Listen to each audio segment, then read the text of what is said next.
Today, the average person spends around 90% of their income in 1 year. So from my own personal experience and hearing from other people's experiences, here are 9 things I've stopped buying in order to save over $10,000 a year. So today, we'll look at what I've stopped buying and how much I've actually saved from stopping making these purchases. But before we get started, hi, my name is Josh, I'm an accountant. I like talking about investing, saving, and other finance stuff.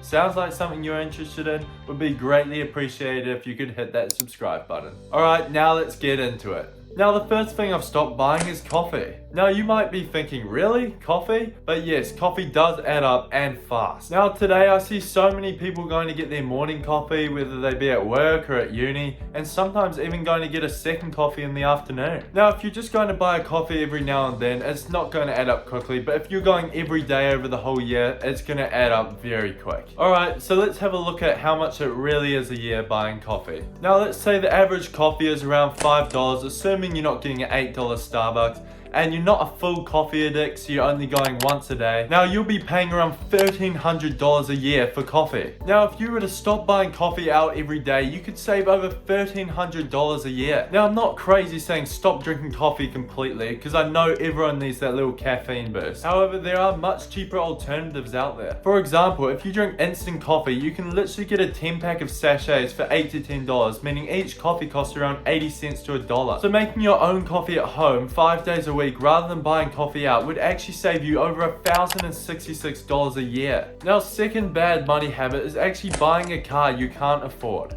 Now the biggest issue of buying a car is that many people get a finance car loan. Now often the payback period is around 2 to 5 years with interest rates of around 8 to 10% depending on your financial situation with the bank. And with those interest rates, those repayments can seriously hurt you financially. Now in a society where everyone wants the best things and to look the best, it's really easy to get wrapped up in getting a car loan so you can buy a luxury car. And it's probably a lot more common than you think, as many young people and older people have expensive cars. If you're looking at them being like, wow, how do they afford that? Now a few may have enough money to pay for the car in full, or maybe have leased the car for a company. However, the majority have probably financed this car with a loan and now are paying high fortnightly payments with interest on top of that. Now the problem with getting a car loan is that it can ruin your saving and investing plans, as you're stuck making high fortnightly payments which could be used for investing in your future. So a solution for this is it really depends on the person, as some people may value their car way more than other people, like myself. So getting a car loan might actually be worth it for them. But for me, if I was going to buy a car, I would save up hard until I have enough money to pay for the car in full so I can avoid getting into any debt. Now the third thing that hurt me financially that I've cut down on is having way too many subscriptions. Now if you had a quick think, would you even be able to name all the subscriptions you actually have? Now the real issue with this is ghost subscriptions that you don't remember you have but still charge you on a weekly or monthly basis. Now from a Deloitte study done in America, the average American has around 4 subscriptions each, and this stat is probably very similar all around the world. And that's on average too, so some people might even have more than 4 subscriptions. And it's pretty easy to rack them up. For example, there's Spotify, Netflix, Disney Plus,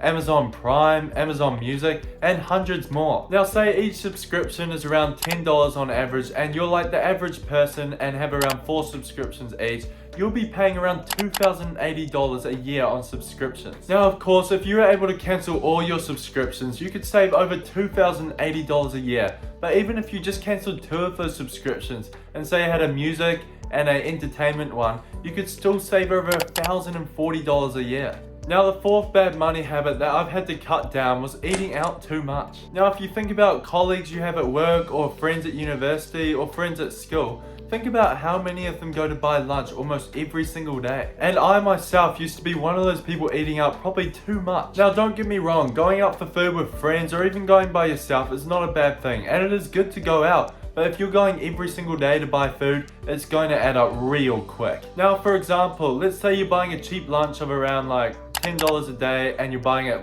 5 days a week? That's going to cost you around $2,600 a year. Now the simple solution is to pre-make your lunch at home. Say for example you're making a chicken sandwich or chicken on rice at home. this is going to cost you around $2 to $3 a meal. Which means pre-making your food is going to cost you around $780 a year, which means you can save around $1,820 a year pre-making your lunches rather than buying your lunches out. Now the fifth bad money habit that can hurt you financially is credit card debt. Now I myself have never been in credit card debt, but globally it is a massive issue as many people are in credit card debt and the interest rates on credit card debt are usually very high. Now according to Forbes, the average interest rate in America for credit card debt is 24.58%, and there are a large proportion of people in credit card debt as it is very easy to fall into it. Now you might be thinking, are there actually that many people in credit card debt? Well yes, because many people don't have a budget and actually may be unaware of how many funds they actually have available, as having a credit card sometimes seems like you have unlimited funds. Now if you still don't believe me, take a look at this to see how many people are actually in credit card debt, because believe me, it is a lot. Now around 30% of Americans have credit card debt between $1,000 and $5,000.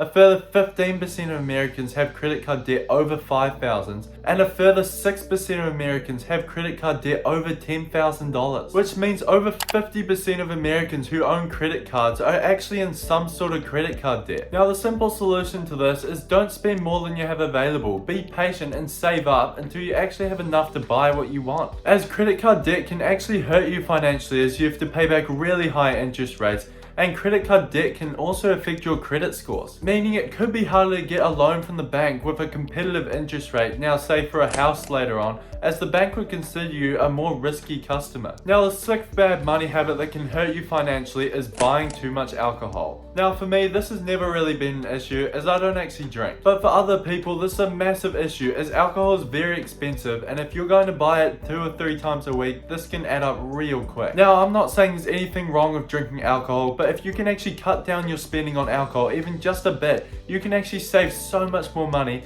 and probably experience some health benefits too. Now to have a look how much money people spend on alcohol a year, the average American will have around 9.5 drinks a week. Now let's round that up to $10 for easy maths, and let's say the average drink is around $6 a drink depending on what alcohol you're drinking. Now over a year, that would be around $3,120 a year on alcohol. Now even if you could actually cut this down to half by only having 5 drinks a week, you could actually save $1,560 a year. Now the seventh bad money habit that I've stopped spending money on is branded clothing. Now again, it's so easy to fall into the trap of buying branded clothing as everyone wants to fit in and be seen wearing the most popular fashion trends at the moment. And if we were all to take a look at our wardrobe, there's probably many clothes in there we've never even worn before or only worn like once or twice. However, financially this can seriously set you back a couple hundred or maybe even $1,000 a year depending on how big a shopper you are. But for some people, they may really enjoy fashion, so they might want to budget for a bit more when it comes to clothes spending. However, an easy solution for this is every time you want to buy a new piece of clothing, say a jacket,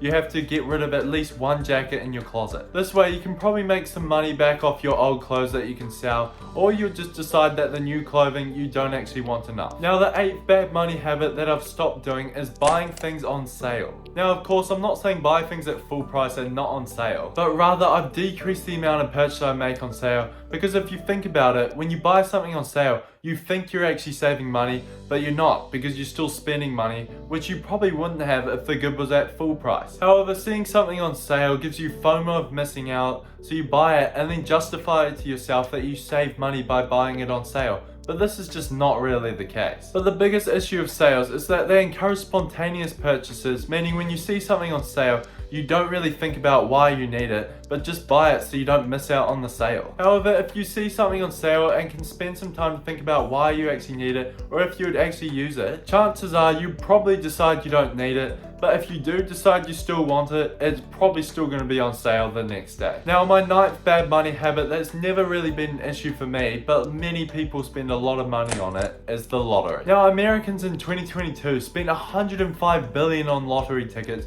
making it the most popular form of gambling. Now why people spend so much money on lottery tickets? Well, it requires a little bit of money each week on lottery tickets for the chance of winning financial freedom. However, the chance to win the lottery is so low, it's really better to use that money to invest, as you're likely to see at least some return from investing rather than from the lottery. Now let's look at how much we've actually saved from making all these little small changes. First, we have $1,300 on coffees, $2,080 on subscriptions, $2,600 on lunches, $3,120 on alcohol, and let's say you're able to save at least another $1,000 at minimum by stopping buying branded clothes, luxury cars, or getting out of credit card debt. That is easily over $10,000 you could save in 1 year. Well, there you have it. There's how you can save over $10,000 a year. Anyway, thanks for watching. If you're planning on starting a dropshipping business, you should definitely watch this video here first.